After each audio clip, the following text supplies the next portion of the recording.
Good morning. Welcome to Carpool Convo with Liz and Deb. Happy glorious Saturday, or glorious Saturday to you if you're a celebrant of that. yes. We are on St. Croix. We are two friends who have the same birthday, and a lot about us is different, but a lot about us is the same as well. And we love coming. I hope we love Yes. coming and having these little convos with you.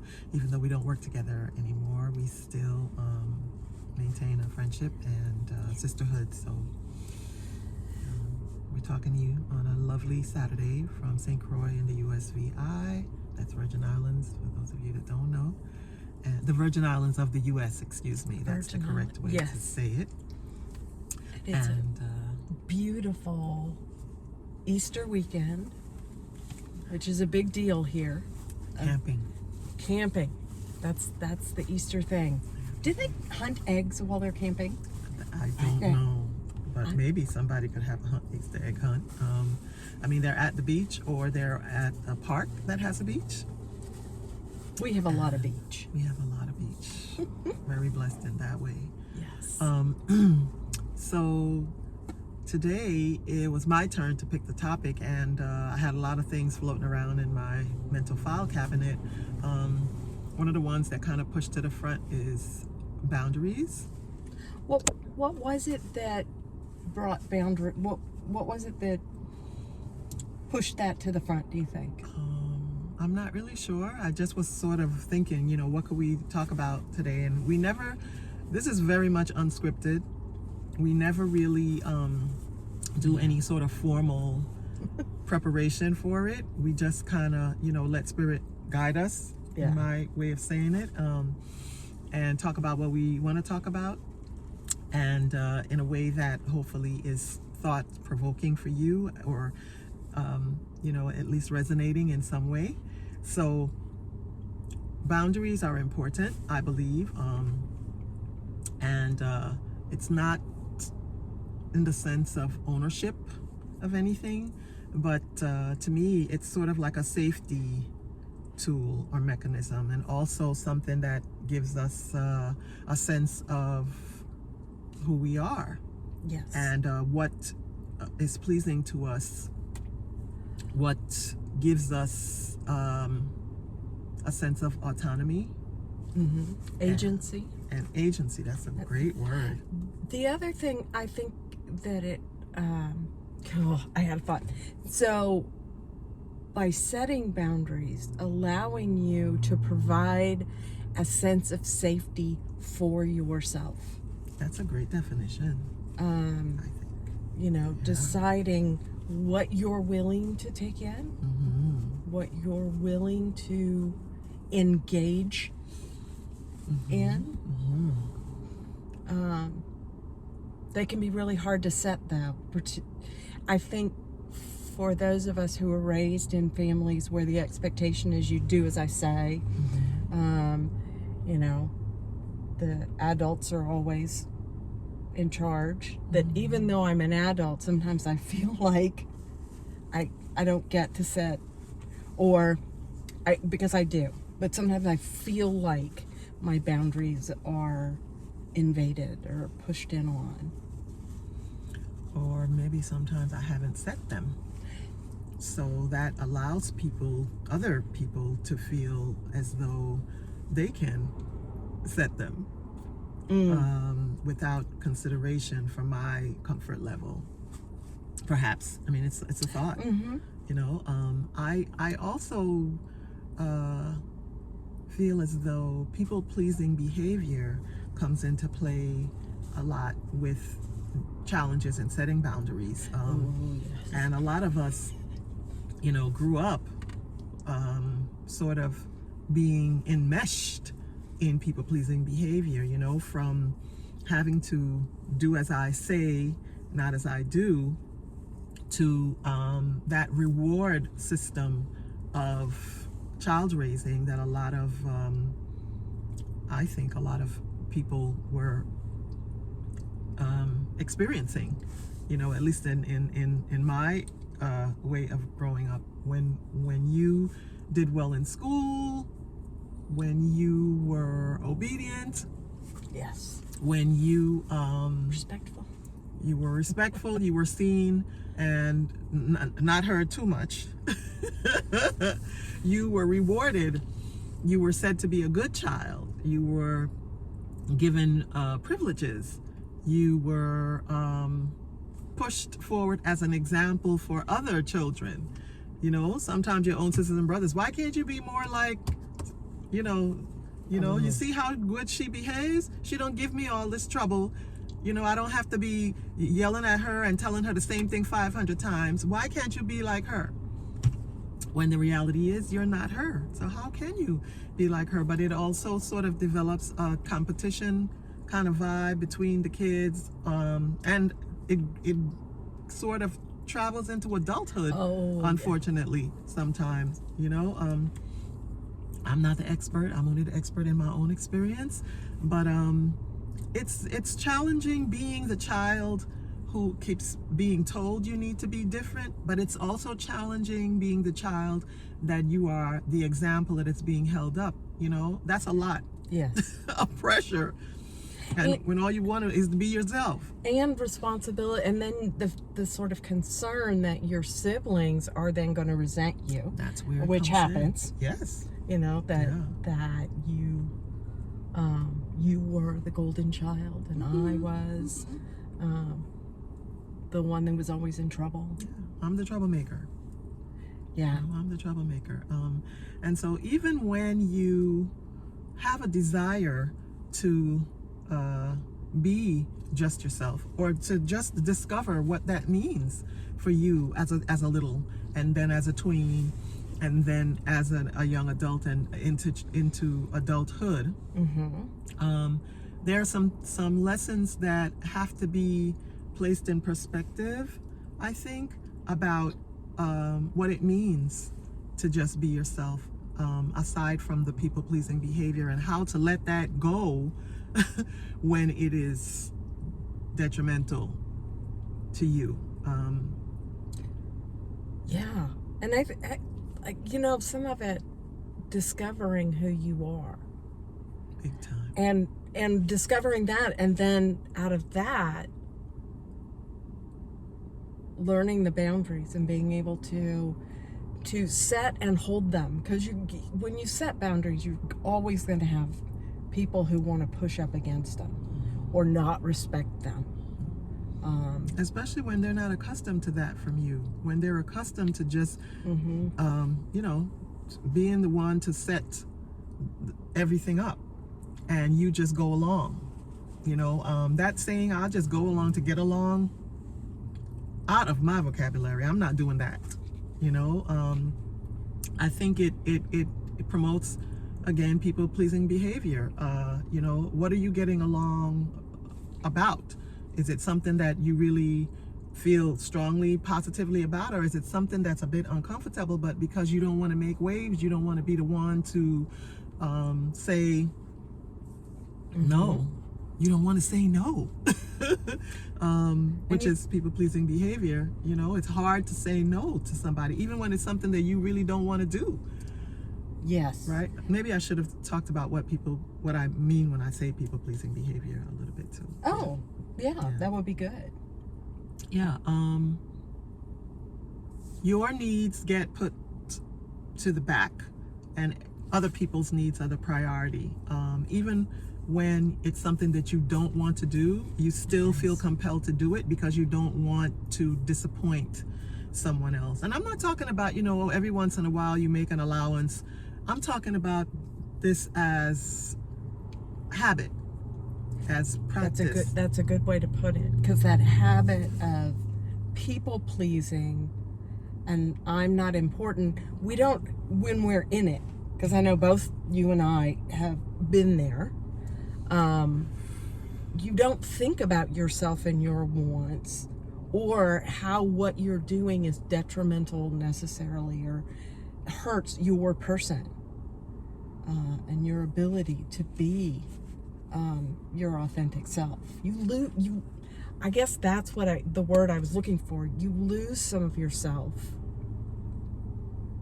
or you may not find some of yourself when you're busy trying to please everybody else. Is that and how their you needs. feel? That's how I feel. That when it's not a choice. Because I think that was what sometimes you can choose. When you choose, that's okay. If you're choosing to do something you don't want to do, understand it's a choice.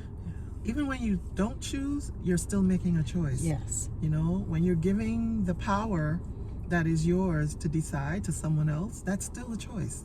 But I think too, sometimes words like accommodating get used when you're, you don't want to seem like the difficult one, and I think for women, we're often given those kinds of labels, when we're just asserting ourselves, when we're just realizing, you know what, I've been the one to set up for this meeting every month for 5 years.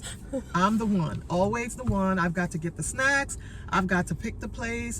Nobody else wants to be bothered with it, but it has to be done, so I'll do it. But it's not fun for you. Year 6, it's not fun. You're tired. You don't want to do it anymore.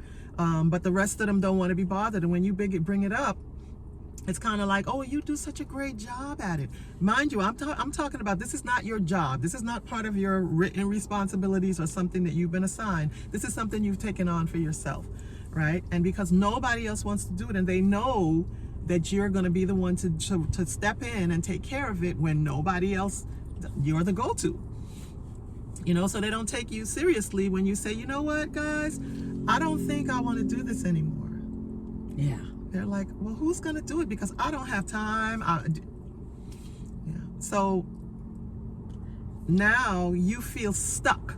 It is not fun anymore. Yeah. It becomes a burden. Yeah. So how do we change that? What can we do to make that more? Because resentment sets in sometimes. You start resenting. So you're not even able to be fully present in the meeting, the get together, the whatever, because you are so just like done about having to set it all up. You're the person setting out the emails, you're the one person reminding people, you're the one. So it's like it's your meeting, but you're not running it. You're just making it happen. So I think for something like that, there are ways that you can express how strongly you're now feeling about this, and perhaps have suggestions. Make the floor open. But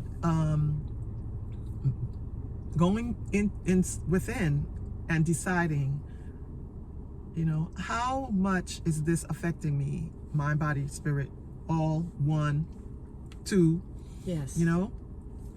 And if you come up with a yes, listen for yourself. Let me use myself as an example. In a case like that, I would listen. I would go deep within. I would say, you know what? I've been feeling more and more uncomfortable about having to take on all of this about this meeting. And everybody else just, sashays in. And sometimes they're not even like, thanks. At this point, it's just taken for granted. And I feel taken for granted. Yes. And so I don't know, I would put it as an agenda item. If it's that kind of meeting where you have an agenda or action items or whatever, after I've examined myself and I said, okay, I don't want to do this anymore on a regular basis. I don't want to be the person that they take for granted that is going to have this happen, right? Because I have solutions in my brain. I'm a solutions kind of person. I'm going to be thinking, well, how am I going to change that? So the first thing I want to do is I want to start thinking about the language that I'm going to feel comfortable saying, that I am not going to be doing this anymore. I'm not going to be the go-to person for this meeting. And if we can discuss how it's going to run from now on, so that I don't feel like it's my responsibility when it really isn't. I took it on, but I no longer want it to be solely my responsibility. So can we alternate? Can we do, you do it for the next month, and then it, going around robin, everybody takes a turn arranging the meeting, but I will no longer be the go-to person for arranging the meetings. And that might seem like a small thing to some people, but when it's you doing it, it's a hard thing. I think it's a hard thing. To be that self-aware. To be self-aware, and then to speak up to your to your boundaries, to your expectations. It doesn't mean that everybody else has to honor them. No. But there's something about being able to speak to your expectations or your boundaries that is, I find, freeing, empowering. It's uncomfortable, especially if you have that people-pleasing behavior in your personality as something that you've been using for a while to get along. You know, it can be uncomfortable, but I think it's more uncomfortable to continue to be or to do this thing that you don't want to be doing than it is. You know, that discomfort that you feel about speaking up is fleeting. And I had to learn that the hard way, you know. Yeah, oh God, at the time, your heart might be beating fast. You might feel angry underneath, you know, that you feel like, you know, you've been put in this position. Yes, but nobody else put you there. I put me there. You accepted it by not. Yeah, by not speaking up about it, you know. And so, you know, to be able to express yourself and to feel safe in doing it is the key, you know. So maybe you have to do some things before you get to the point where you can say that, you know. For some people, writing it out. The piece you said, this safe. So wanting to, it doesn't necessarily always feel safe. So you have to develop that safety within yourself. And how do we do that?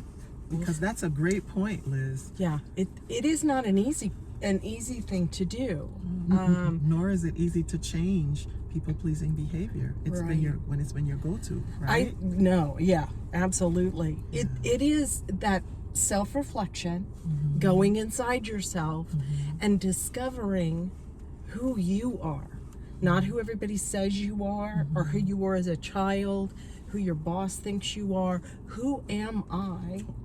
And this does not necessarily mean who do I want people to see me as. No. Because that is part of the people-pleasing behavior. Yes. Is that you have this you know, you perceive how they see you as something other than who you are, and then you try to match that by being this thing, which all of that sounds like work. It's exhausting. Yes. You know, it's much easier to just be yourself and keep in mind that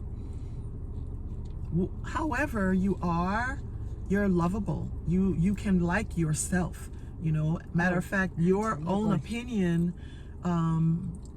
should be wants to be the first one. It should be the one that matters the most. That self-acceptance is so important, because when you can accept yourself, and you can't heal something that you can't name, that you don't name, that you don't acknowledge, right? So even if you have people-pleasing behavior, that doesn't make you a people pleaser. We don't need labels. We're not clothing, right?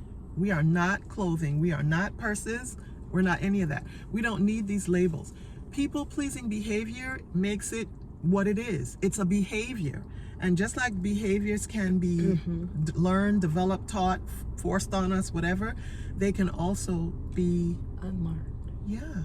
And changed to better fit who we are. Who we really are. And who we want to be. And for ourselves. And makes waking up in the morning easier.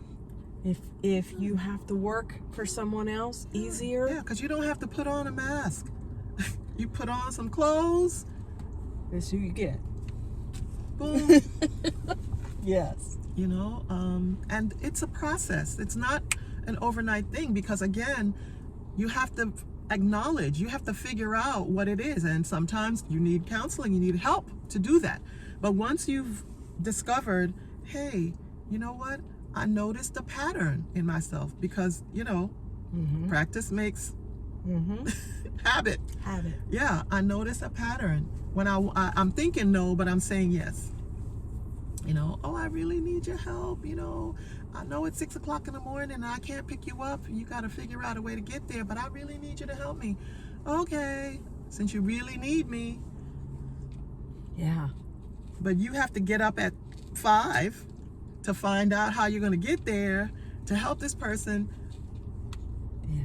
You already had something set up for that day, right? But you cancel your own plans. I'm not saying if it's an emergency or you feel fine about doing it, fine.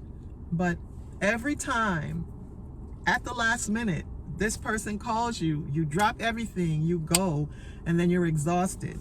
You start to feel resentful. These are things, I'm not an expert. I'm just saying these are things that you can examine. Yes. And I think as the expert. Well, I'm not the expert either. I think the overall thing, get to know yourself. Okay. Know what you want. Know what you need. Think about where you can get your needs met. Self-awareness. And that's an ongoing, everyday. It's a process. Yeah. Pay attention. It's a mindful process. Yeah. Also, I think being able to know yourself means that you can meet the needs of yours that you are supposed to meet, that are yours to meet. You're not looking for anyone outside of yourself to meet those needs, because you know that you have all you need already. You've always had it. And no one has to give it to you. No one can take it away. It is all yours. So it's uncovering it.